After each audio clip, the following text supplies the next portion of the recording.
Because it's flexible, it has to be modified, depending on the valley's growth.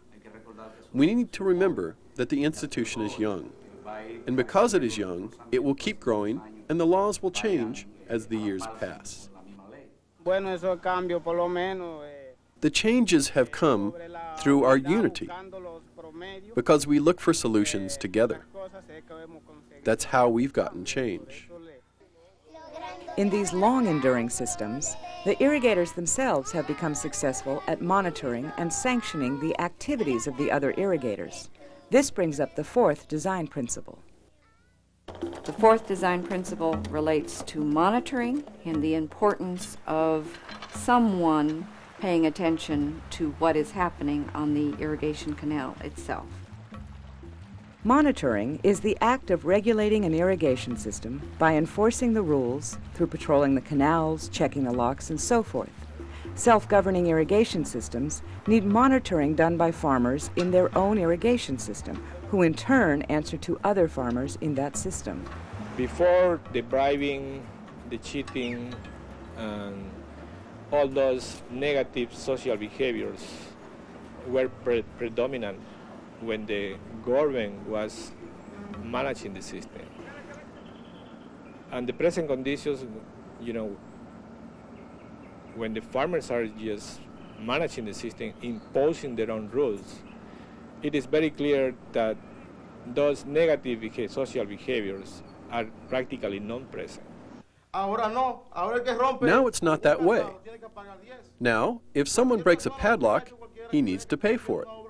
If a farmer sees someone is breaking rules, he will call attention to it because he is being hurt by it. Before, to fix such a problem, the government would take too long.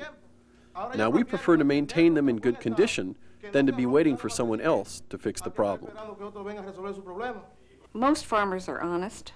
Most people are honest.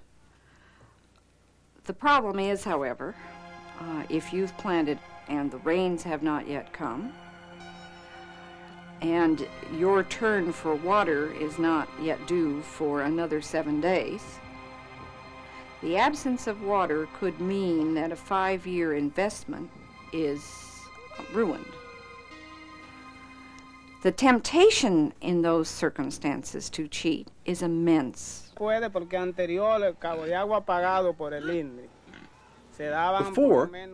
the system lent itself to bribery.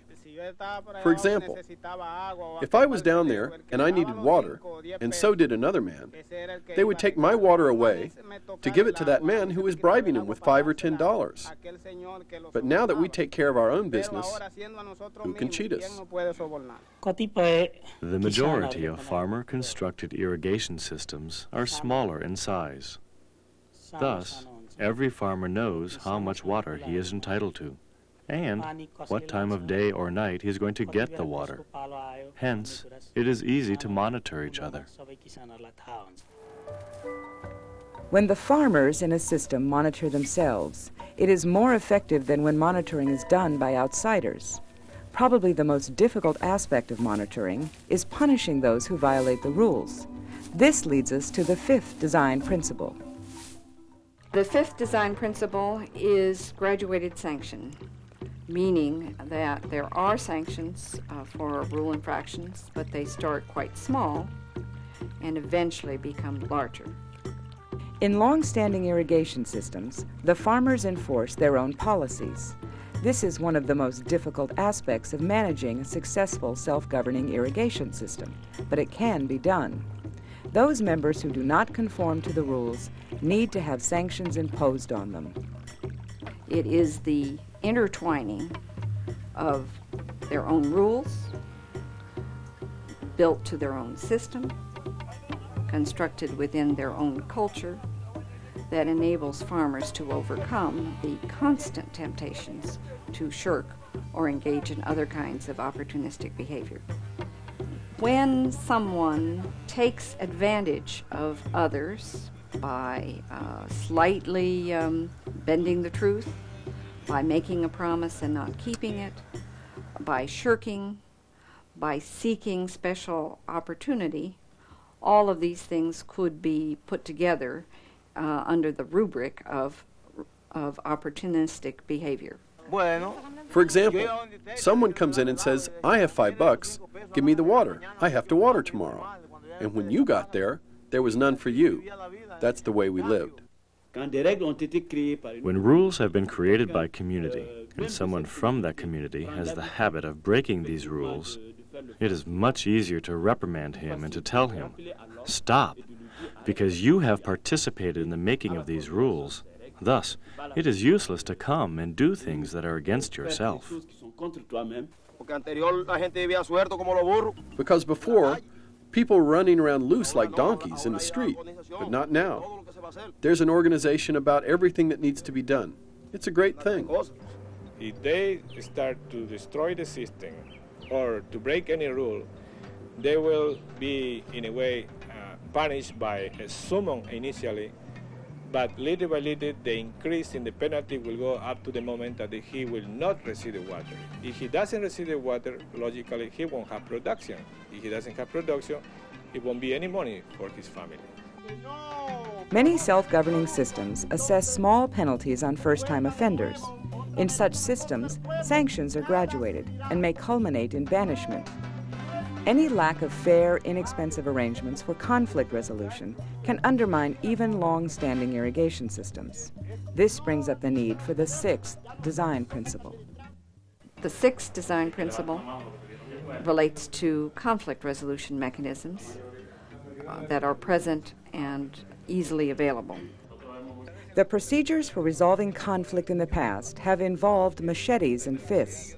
Procedures can be informal, but they need to avoid violence, and they need to be fair. Traditional leaders are sometimes the basic resolvers of conflict in a village or clan. In other instances, system-wide reform may be necessary. The creation of a court or other institution is occasionally the only solution to the problem of interpreting rules.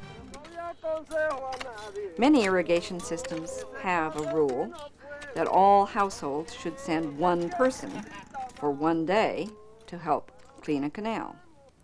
Is showing up at 10 o'clock in the morning the same as showing up at 8? These are the day-to-day sources of conflict that have to be resolved.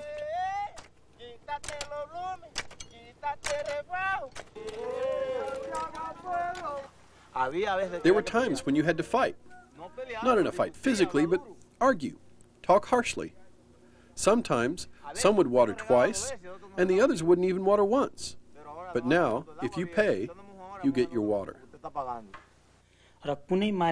If someone violated the rule and either took more water than his share or did not come to work during the assigned period, every other person would know it immediately, and that farmer would lose his standing in the community.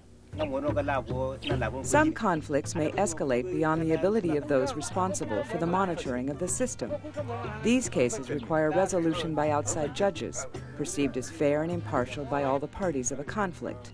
And this introduces the seventh design principle. The seventh principle relates to official recognition of a farmers' group's right to organize. Official recognition from the government, acceptance by banks, support from agricultural suppliers and distributors, all these are necessary to create an environment within which a self-governing irrigation system can survive. If a farmers' organization is not recognized, it may not be able to do such simple things as open a bank account, pay its bills, take out a loan, or any of the multitude of activities that any organization needs to engage in. I think there lies real hope for solving governance problems in Mali, specifically the public and administrative management problems in Mali. There is a tendency towards decentralization, and there is a respect for diversity in the unity of the law. En principio, pues encontramos con muchas barreras de tipo cultural, diría yo, porque no existía. At first, there were cultural barriers with the government agricultural officials, and I believe it was because a certain vision did not exist within their organization and with the institution that initiated the process. In some instances, Perhaps the management and administration team alienated us. If the farmers are not recognized and if they can't craft new rules and adjust to a market situation, then a system that was well matched to an earlier economy is mismatched to the modern economy. If a self-governing irrigation system has the recognition of the society around it, its overall development can proceed. If the 7 design principles we have reviewed so far are in place, then it is possible to add the last design principle. The 8th principle relates to larger systems. Larger systems that are successful and have survived for long periods are nested. That means that at each level there is considerable autonomy, from very small through medium through larger scale organizations. By nesting, we mean neither that it is centralized nor that it is decentralized. The first level may be made up of work teams, sometimes as small as 4 or 5 individuals. All irrigators using a particular branch of an irrigation system may form a second level of organization. A third layer may be farmers served by one headwork, and a fourth could be all systems served by the same river. When we talk about nesting, we mean that each unit of governance is contained within a higher level of governance, but each level has considerable autonomy in and of itself. There is more and more at the central government level, at least in Mali, a tendency towards an orientation characterized by decentralization. This means that the village communities, the local communities, and the communities at the regional level will, from now on, have the right to make decisions different from one another, and that these differences will be legitimate in the eyes of the law. If the system is served by nested governance arrangements, the farmers who are served by their own units can craft their own allocation rules, one set appropriate for sand and another set appropriate for mud and swampy land.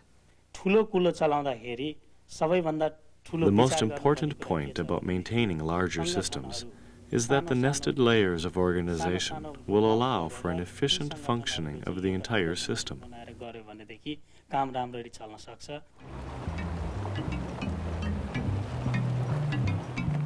By using more than a single scale of organization, many farmer-managed irrigation systems have survived, relying primarily on their own resources, without extensive help from outside agencies. When farmers define who is going to be inside the boundaries of their system, how much this is going to cost both in terms of money and labor, when they craft their own operational rules, and when they enforce these rules amongst themselves, then the institutions for a self-governing irrigation system exist. In order for these institutions to survive over long periods of time, it is necessary for the violators of these rules to have graduated sanctions enforced against them, to have methods for resolving differences. The society around the irrigation system must recognize it as legitimate, and the farmers must take advantage of the different opportunities that various scales of organization provide. We do not need any more engineering wonders that turn out to be institutional disasters.